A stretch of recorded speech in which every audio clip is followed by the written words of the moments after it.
What's up guys, the Miho Within. It's been a while since I've made a video. There's been a ban list that came out not too long ago that banned Phoenician Cluster Amaryllis. So that Sylvan deck profile I made not too long, my last profile, which was the Sylvan FTK, that can't use that anymore. So I wanted to make an updated Sylvan deck. So it may not be as powerful as the FTK, but in my opinion it's more fun. So let's get started with the deck profile. So we got 3 Sylvan Hermitaries.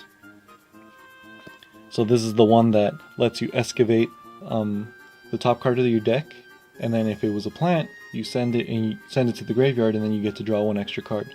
If he gets excavated, you get to look at the top 3 cards of your deck, and then rearrange them in any order. And 3 Sage Koyas, Sylvan Sage Koya. So what he does is if you excavate a plant, if you excavate a Sylvan card, and then this guy's in your hand, you can special summon him. And then if he's excavated, then you get to add a Sylvan spell or trap card from your graveyard back to your hand. Next up we have 3 Sylvan Peacekeepers.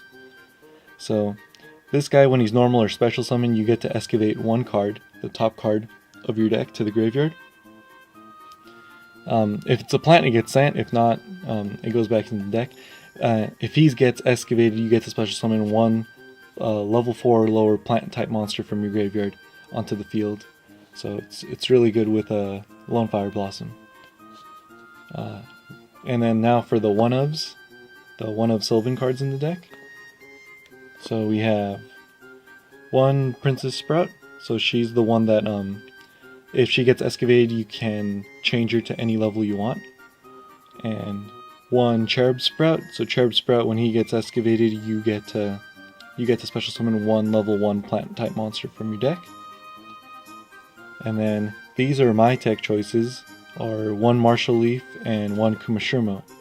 So the reason I play these 2 is because I feel like it gives you more versatility in the deck, because Kumashimo gives you spell and trap destruction, while Marshall Leaf gets you monster destruction.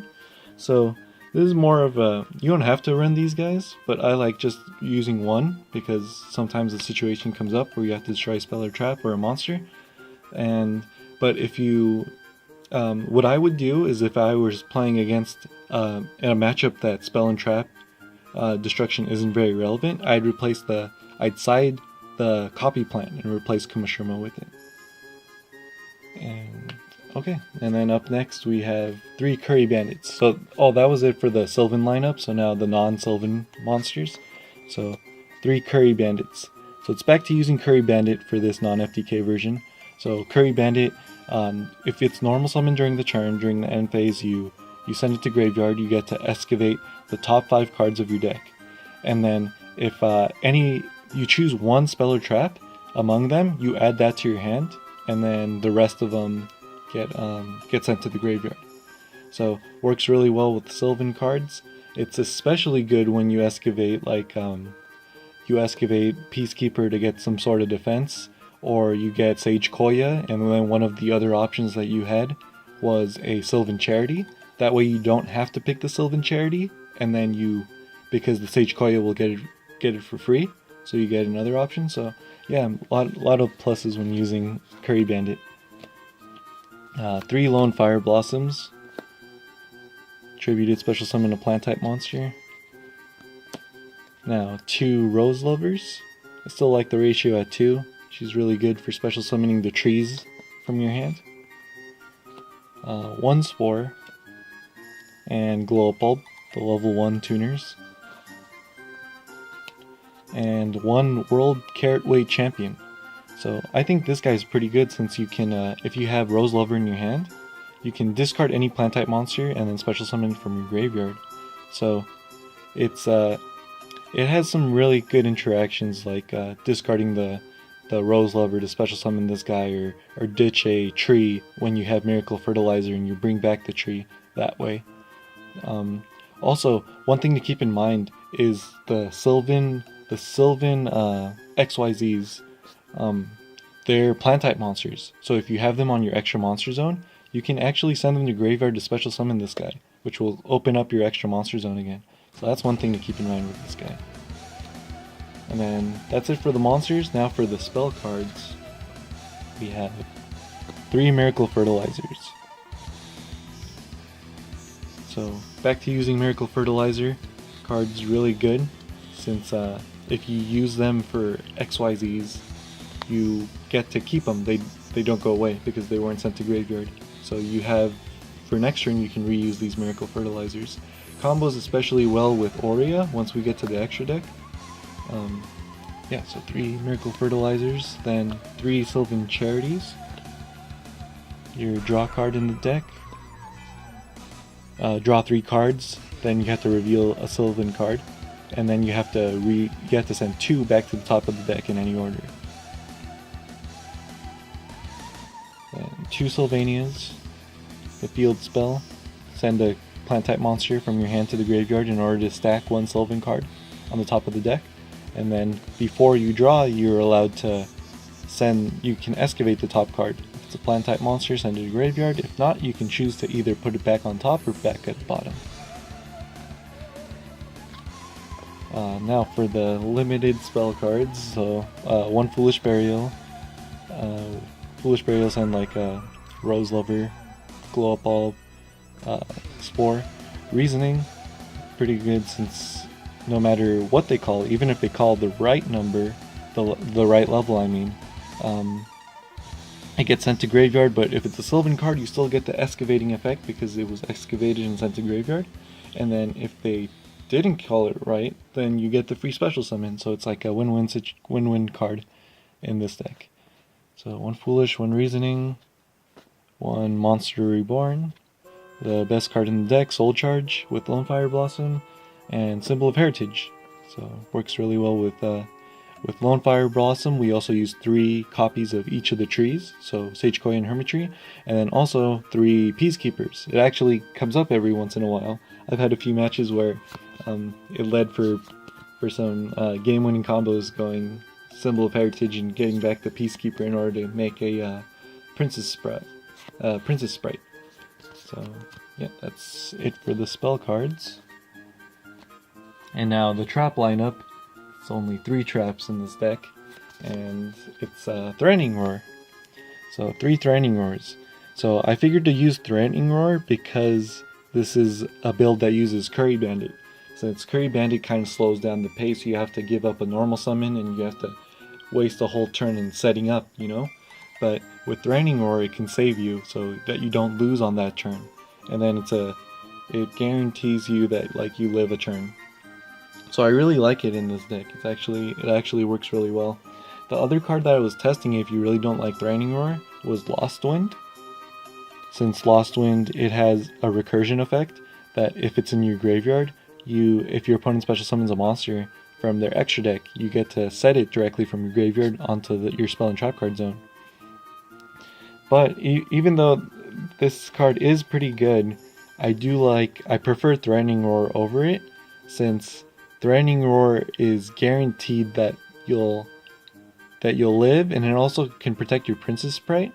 I really suggest giving it a try, because Lost Wind is cool and all, but Threatening Roar can do a lot more for this deck. So yeah, 3 Threatening Roar. So now, that's it for the deck. Now let's go into the extra deck. So in the extra deck, it's only 2 Synchro monsters. So first up, 1 Psyframe Lord Omega. So the level 8. Pretty good since he can get back Rose Lover back into graveyard. If it's banished, you get back Rose Lover, so you get to reuse that. So pretty good. And then the next one is Vermilion Dragon Mech. So the reason we use this is because you use Hermitry plus Spore, gets you this guy. And then if you use Spore to banish the Hermitry in graveyard, you can make a Spore that's level 9. And then if you have a level 9 Spore, you overlay the Spore with the Dragon Mech, and then you get yourself a true king of all calamities. So this guy is incredibly good. If you can make this guy first turn, I highly suggest you do, because it's really good. It also, just like Threatening Roar, it basically guarantees that you will not lose on the next turn. So he just stuns your opponent. So really good card. So to go into first turn into this guy is it's fairly easy. You just you can like lone fire into Hermitry, and then afterwards use either Mount Sylvania, or if you have Sylvan Charity, you stack Cherub Sprout on top of your deck. So let me show you real fast. So all it takes is Hermitry and then Cherub Sprout.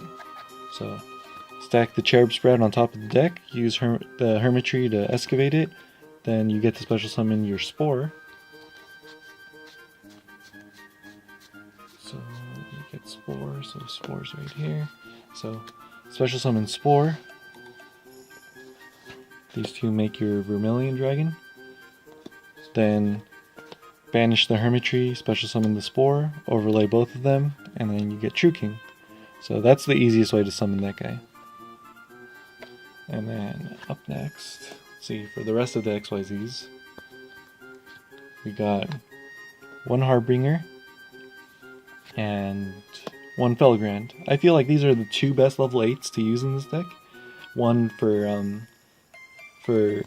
Harbinger is really good, since if you want to set up a board that, just in case if you're scared of getting Regeki'd or Dark Halt, it's pretty good. And then Felgrand is for monster negation effects. So yeah, those are the two generic level 8s, because I actually have one more level 8, so it's Alsay, the Sylvan one.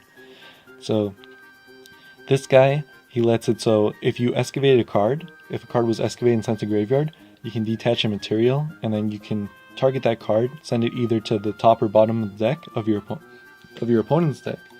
So all you have to declare the name of the card before you excavate. So if you called it wrong, it gets sent to graveyard. So yeah, usually when I use it, you just call some random thing, just call out like Dark Magician or something, just so you get the guaranteed excavate to graveyard. Next one, Aurea. This is the one that works really well with Miracle Fertilizer. Also, it has its first effect is that you can send a plant type monster from your hand or face up on the field to the graveyard in order to look at the top cards of your deck. So it's very important if like mid game or late game you're using Aurea, because you've been using a lot of your plants. So you'd want to before you use it, because you don't want to just use its other one where you detach and excavate the top 3, because that's like just randomly looking at the top 3. But if you send a Hermitry from it, you get to look at the top 8 cards. That way you get guaranteed plants that you know are going to activate. So like if you get like Peacekeepers and stuff. So just ways to keep in mind. Things to keep in mind, I mean, when using Aurea. Because Aurea is really good. It doesn't target, that's the biggest thing about it. So up next we got one Big Eye. The only level 7, well, Aurea's one level 7, this is the generic level 7. Big Eye, take a control of one of your opponent's monsters. I think this card is amazing. It's won me plenty of games. Next up we got the rank 1 Sylvan XYZ. So 2 Princess Sprites. So Princess Sprite is really good. Princess Sprite is just detach a card, you get to excavate the top card of your deck. If it's a spell or trap card, you add it to your hand, otherwise you send it to graveyard. So if it's a plant type, most likely, Sylvan deck, you get all the effects off of it. And then its other effect is that you can send one plant type monster from face up on the field to the graveyard, then target one Sylvan monster from your graveyard and you special summon it to your side of the field. So pretty good for getting back your trees. And then another thing to keep in mind too, what you can do if you can do this too, just a little combo. So if you have Princess Sprite and you have Hermitry, and let's say you have any Sylvan card in your graveyard. So you have Hermitry, you use the effect of Hermitry, and like let's say you missed. So you excavated, it was a spell card, so it goes back into the deck.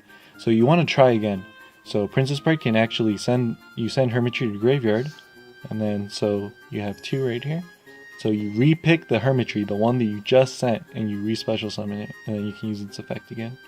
So you can get double Hermitry effect if you only have one Hermitry. So that's a pretty useful combo that sometimes comes up. And let's see, now let's go into the Link monsters. So for Links, we have one Decode Talker, one Underclock Taker, the Nightmares, Nightmare Cerberus, and Nightmare Phoenix.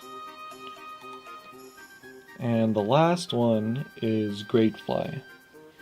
So if you're planning on testing this deck out and using it in like Yu-Gi-Oh! Pro, I suggest instead of Great Fly, use the Aromaphage, Aroma Seraphy Jasmine. That's the plant link monster. That card is really good. That's like, for if it's pointing at a plant type monster, you can tribute that monster, and it's basically the same thing as Lone Fire.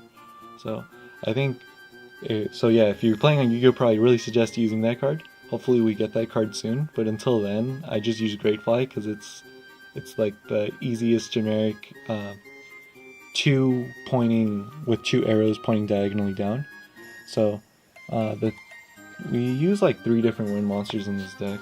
So we got Peacekeeper, Sage Koya, and Spore are the 3 wind monsters in the deck. So it takes 2 wind monsters. Main reason that because there's a few Earth, so I guess you can use Mrs. Radiant, but the reason I like Great Fly more is since if Sage Koya is in your graveyard and Great Fly gets sent to graveyard, you can add Sage Koya back to your hand. And that's actually really good because you can set up for combos with Sage Koya, since if you excavate a Sylvan monster, you can just special summon back to the field. So yeah, that's why I like Great Fly. So that's the end of the deck profile. That's it. So hope you guys enjoy, and I'll see you guys in the next video.